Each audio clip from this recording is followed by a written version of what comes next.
Hello friends, welcome to my channel. अभी तक हम लोगों ने यूजेस ऑफ डायमेंशन का ए पार्ट पढ़ा था, homogeneity of dimension in an equation. इसका सेकंड पार्ट पढ़ेंगे हम, कन्वर्जन ऑफ यूनिट्स। ओके, तो कन्वर्जन ऑफ यूनिट में एग्जांपल से समझते हैं इसको। अगर हमको ना डायमेंशनल फार्मूला पता है तो हम इजीली इस यूनिट्स को कन्वर्ट कर सकते हैं। डायमेंशनल फार्मूला, ये थोड़ा प्रॉब्लम हो गया।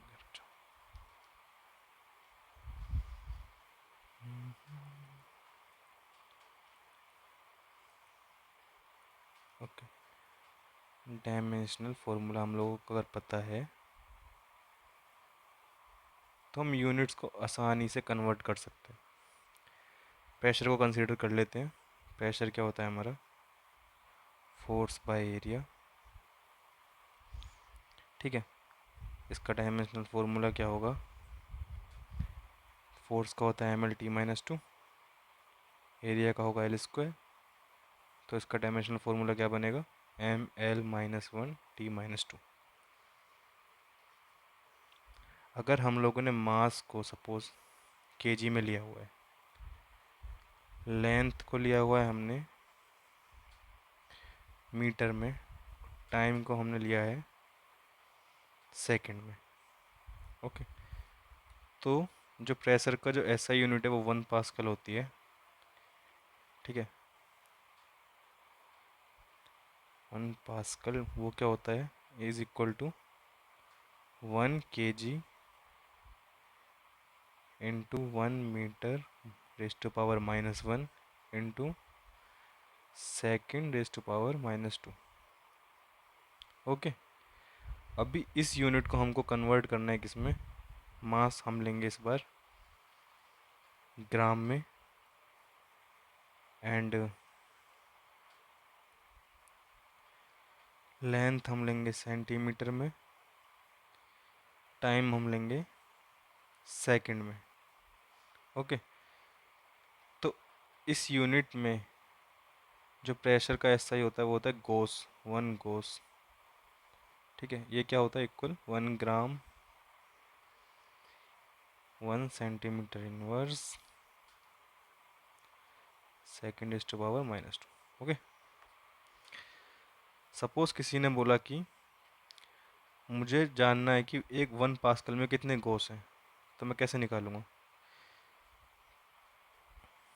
सिंपल है,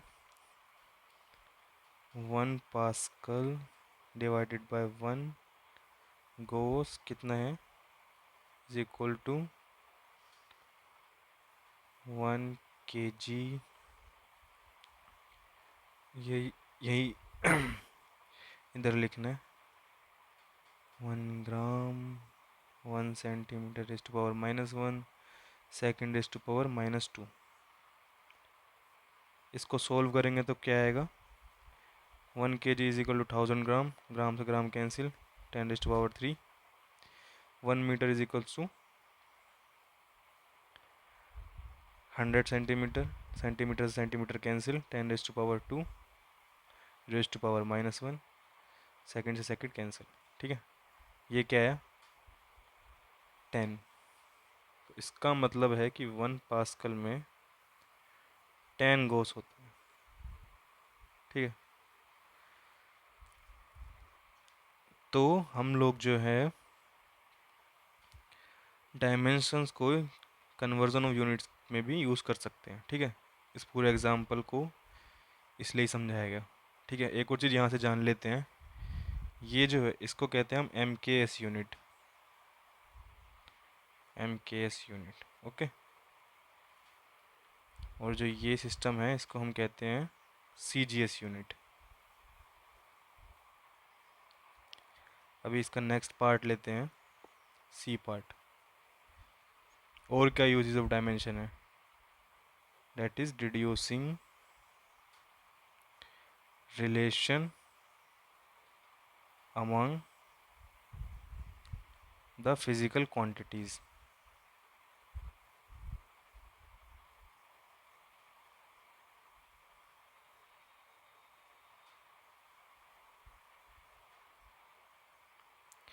चलिए अब इस चीज़ को समझते हैं कि हम रिलेशन कैसे फाइंड कर सकते हैं यूजिंग डायमेंशन, ठीक है, among physical quantities. Suppose example से समझते हैं इसको भी ना। लाइक एग्जांपल लेते हैं हम, time period of pendulum. Okay,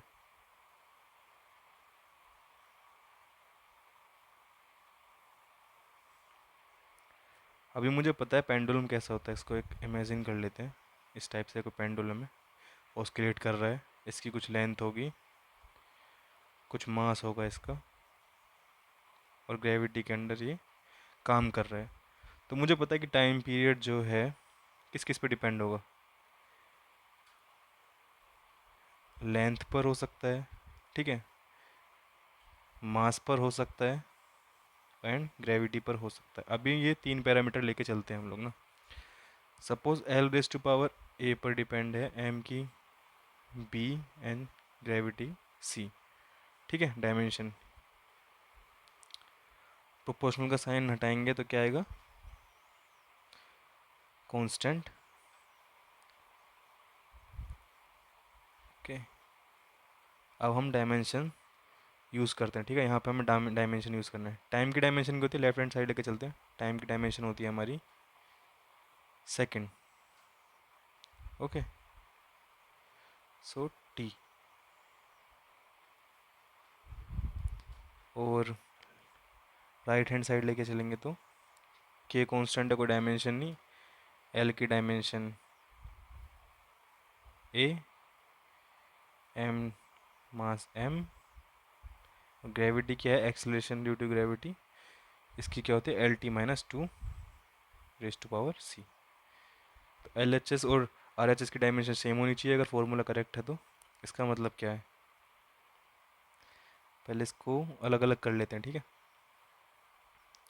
length की क्या हो गया हमारा, A plus C, M raise to power B, T raise to power minus two C. तो L H R H S को देखेंगे तो लेंथ का तो कोई है ही नहीं वहाँ पर डायमेंशन। तो ए प्लस सी क्या हुआ, ज़ीरो, बी भी क्या हुआ हमारा zero, and minus two C is equals to one, ठीक है। Minus two C is equal to one. यहाँ से क्या पता चला, C equals to minus one by two, and A is equals to half.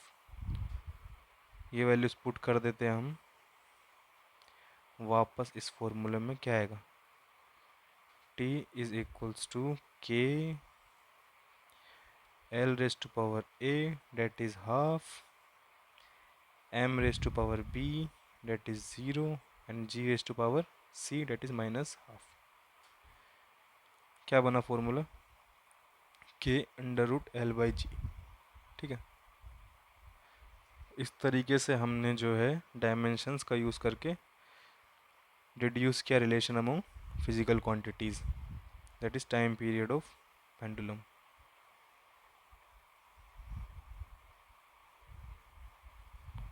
और इसका एग्जैक्ट वैल्यू मैं अभी बता देता हूँ। वैसे डायमेंशन से यूज़ करके आपने निकाल सकते, के होता है हमारा टू पाई। तो जो एग्जैक्ट रिलेशन आता है वो आता है T is equal to two pi under root L by G, ठीक है। यहाँ तक कोई प्रॉब्लम, कमेंट करके आप बता सकते हैं। नेक्स्ट हम देखते हैं लिमिटेशंस ऑफ डायमेंशन मेथड, ठीक है। Limitations of dimensional method.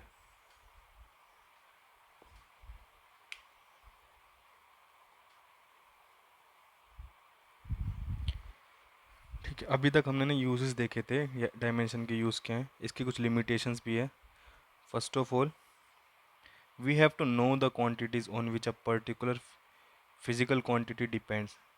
Okay, हमें ना ये जानना बहुत ज़रूरी है कि जो फॉर्मूला हम निकालना चाहते हैं, जैसे टाइम था, तो हमको पता होना चाहिए वो किस किस पे डिपेंड है, ठीक है। वहाँ तो हमको पता था कि मास पे डिपेंड हो सकता है, लेंथ पे डिपेंड हो सकता है, ग्रेविटी पे डिपेंड हो सकता है। क्या पता हमको पता ही ना हो किस किस फैक्टर्स पे डिपेंड है। तो फर्स्ट क्या है, we have to know the quantities plural है, okay, on which a particular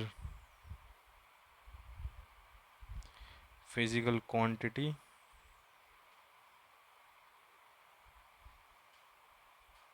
depends.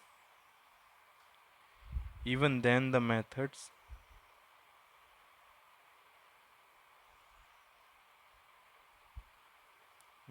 method works only if the dependence is of product type.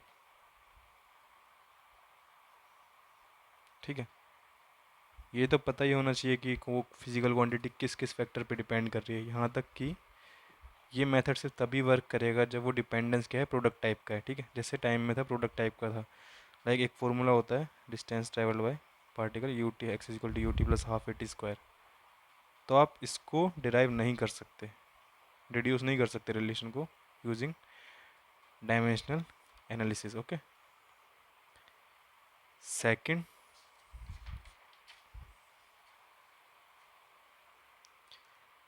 the numerical constants having no dimension cannot be reduced by the method of dimension. The numerical constants having no dimensions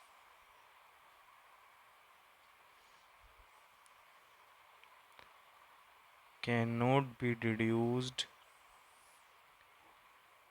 by the method of dimensions.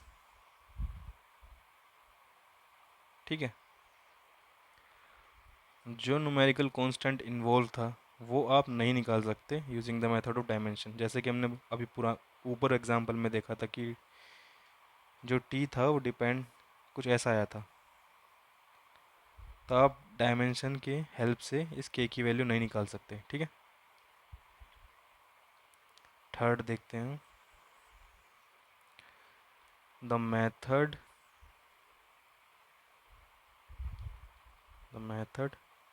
Works only if there are as many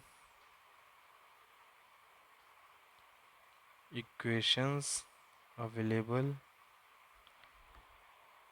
as there are unknowns।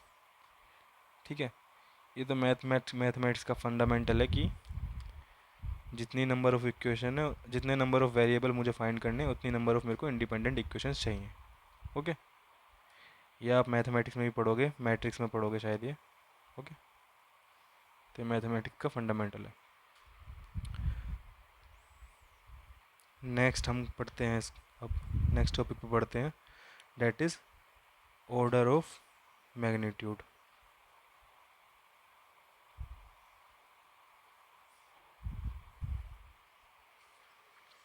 अभी हम समझते हैं order of magnitude, इससे क्या मतलब है। Physics में ना हर तरीके के ऑब्जेक्ट को कंसीडर करना पड़ता है। ठीक है, चाहे वो सन हो, चाहे वो पेन की टिप हो। ठीक है, इसमें और इसमें ना ज़मीन आसमान का फ़र्क है, यहाँ पर ऑर्डर ऑफ मैग्नीट्यूड का कंसेप्ट आता है। ठीक है, या आप आसपास की चीज़ों में देखें तो स्मार्टफोन हो गया, छोटा होता है, टैबलेट हो गया उससे थोड़ा बड़ा होता है। ठीक है, या अर्थ की सन से दूरी बहुत ज़्यादा है। ठीक है, तो ऐसी जगह पे क्या आता है कंसेप्ट ऑर्डर ऑफ मैग्नीट्यूड। ये क्या कहता है यार, ये और मिट गया। ये क्या कहता है कि कभी कभी ना नंबर बहुत ही बड़ा हो सकता है, छोटा हो सकता है, तो उस समय हम नंबर को किस तरीके से एक्सप्रेस करते हैं, using power of 10 method. Power of 10 method, इसमें क्या है, किसी भी नंबर को हम रिप्रेजेंट करते हैं किस फॉर्म में, साइंटिफिक फॉर्म भी कहते हैं, ए इंटू 10⁻⁵ और ए की रेंज होती है 1 से लेकर 10 तक। बी हमारा पॉजिटिव भी हो सकता है और नेगेटिव भी हो सकता है। ठीक है, अगर बी ना बहुत ज़्यादा बड़ा है तो हम ए को राउंड ऑफ कर देते हैं कभी कभी, कैसे? मान लो बी हमारा बहुत लार्ज है, ठीक है, बी लार्ज है, या बी बहुत छोटा है, टू लार्ज और टू स्मॉल, ठीक है। तो हम इस ए को राउंड ऑफ करते हैं कैसे? अगर ए 5 के इक्वल है या 5 से छोटा है तो इसको राउंड ऑफ कर देंगे 1 को, 1 की तरफ, और यदि ए 5 से बड़ा है तो इसको राउंड ऑफ कर देंगे 10 की तरफ, ठीक है। तो जो हमारे पास नंबर रह जाएगा वो 10 की पावर में ही रह जाएगा, 10 p, कुछ ना कुछ पावर b होगी, ठीक है। अभी एक एग्जांपल लेते हैं कि ये कैसे काम आता है। मान लो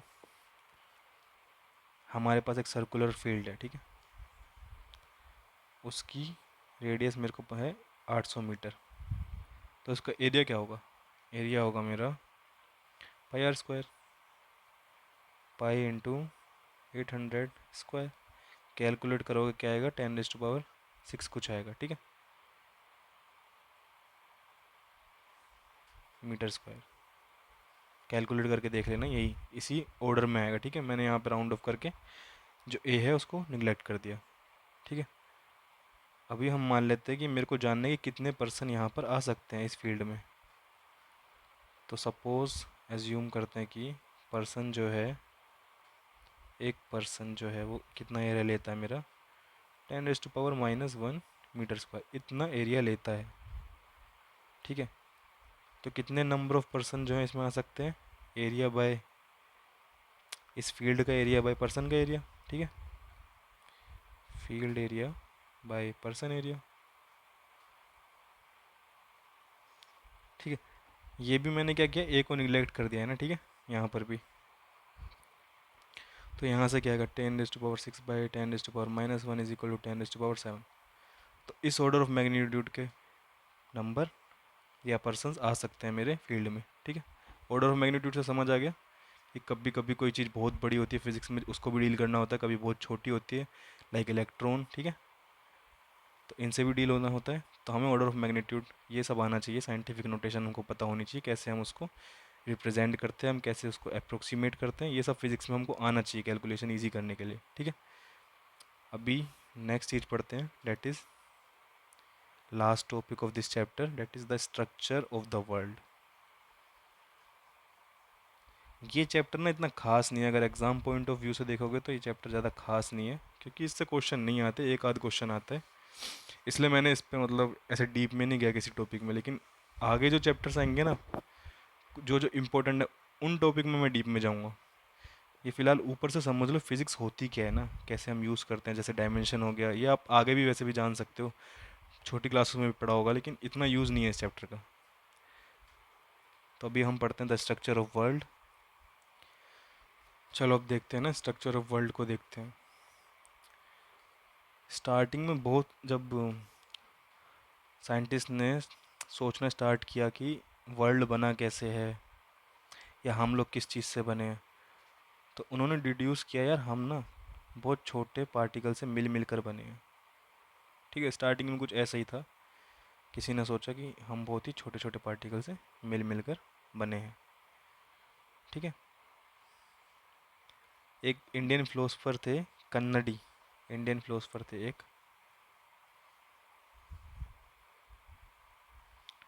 कन्नडी, उन्होंने इसको क्या नाम दिया? कना, ठीक है, स्मॉल स्मॉल पार्टिकल्स, इनको नाम दिया कना। बाद में जब साइंटिस्ट ने और डिस्कवर किया, हम पता चला कि हम लोग एटम से मिलकर बने हुए हैं, ठीक है। फिर एटम को और डिवाइड किया गया, तो क्या पता चला एटम किससे बने हुए हैं? Nucleus plus electron.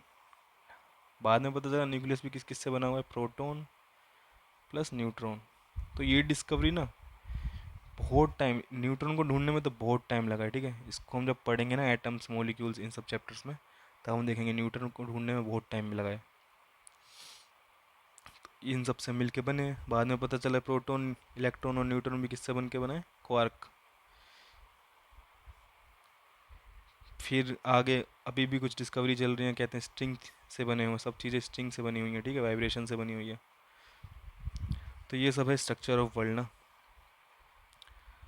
फिर आता है क्लासिकल फिजिक्स।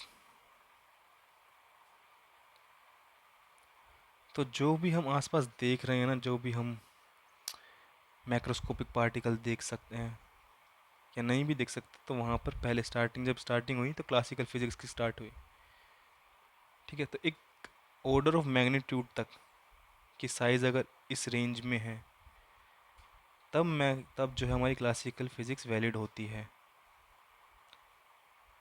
ठीक है, ये हम आगे पढ़ेंगे ये सब चीज़ें ना। स्ट्रक्चर ऑफ वर्ल्ड में यही समझना है कि हम जो है एटम से बने हैं, एटम से मिलकर मॉलिक्यूल बनता है। ठीक है, एटम की वजह से ही किसी मटेरियल की प्रॉपर्टी जो है वो डिफाइन होती है। लाइक पेपर हो गया, इसकी अलग प्रॉपर्टी होती है। ठीक है, रॉक हो गया, इसकी अलग प्रॉपर्टी होती है। तो एटम के अलग अलग कॉम्बिनेशंस मिलके ही जो बनते हैं ये सब अलग अलग प्रॉपर्टीज डिफाइन होती हैं। ठीक है, तो यहाँ पर इस चैप्टर में ज़्यादा कुछ खास नहीं है।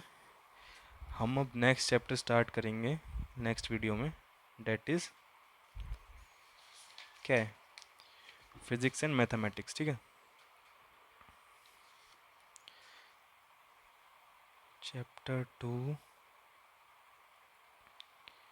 That is physics and mathematics.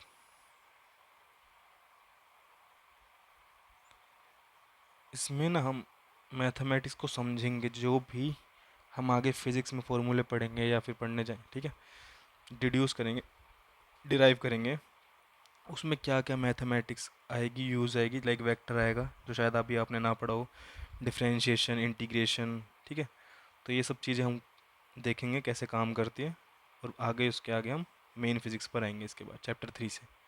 ठीक है, thank you for watching this video. Please like, comment and subscribe my channel.